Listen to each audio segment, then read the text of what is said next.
Hi, I recently purchased a 2006 R1200GS and then had a look at attaching my old Oxford soft panniers to it. There are no securing points at the back of this bike to hold soft panniers in place, and you need some type of luggage frame, so I went for a Google search. What surprised me was the cost of the universal mounts like this one. There are many others, but most are designed around a particular luggage manufacturer. They are also made as permanent fittings on the bike. I only use these panniers when camping or doing long trips, so I don't need the rear seat or the top box support when I do this. So I thought, why not make one from scratch? Let's make it simple and easy to fit and remove. When you remove the back seat and top box support from the bike, you are left with an almost flat area that has multiple hold down slots on the two long sides. So after a few ideas, here is a 3D rendition of my design.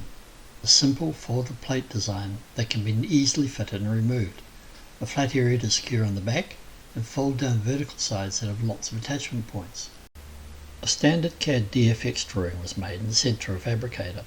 It was laser cut and folded from 2mm aluminium for about New Zealand dollars 120, or about $70 US. The total weight is just under 1 kilogram. The top section rests on the flat area, and the cutouts are aligned with the hold down locations on the bike.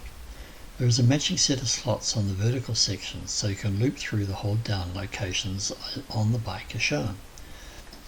This is the vertical section on the right hand side of the bike. You can see how I tied it on and how far it extends down. Also the reason for the recesses to go under the front and rear outer hold downs. This is the vertical section of the exhaust. It clashed, and I thought I was so careful with the design. I had to flare this out from the vertical to miss the exhaust. Works okay for my panniers, but I've modified this for the final version, which I'll show later.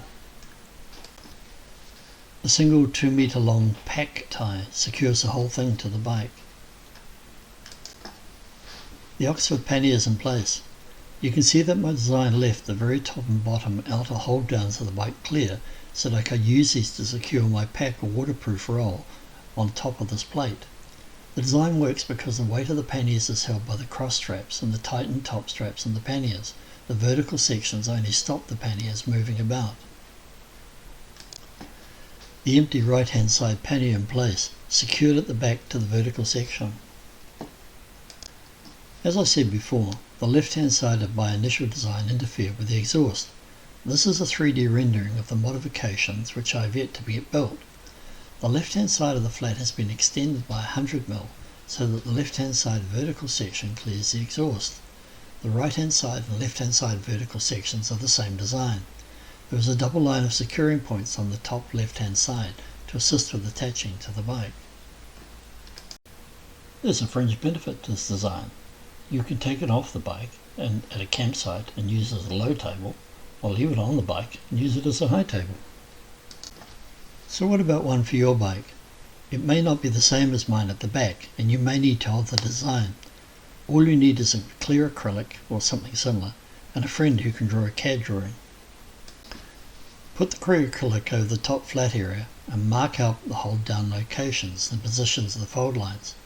I only did one side as the hold downs are mirrored around the centre line. In fact, this is where I made my mistake with the clash of the exhaust. I shouldn't have mirrored the right hand side fold line.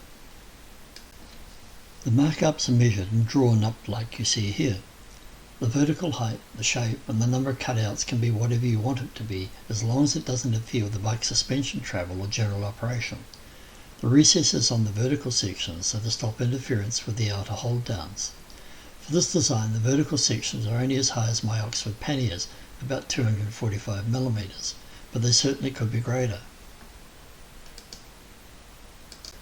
Well, I hope this offers an easy to manufacture alternative to the many other offerings on the web.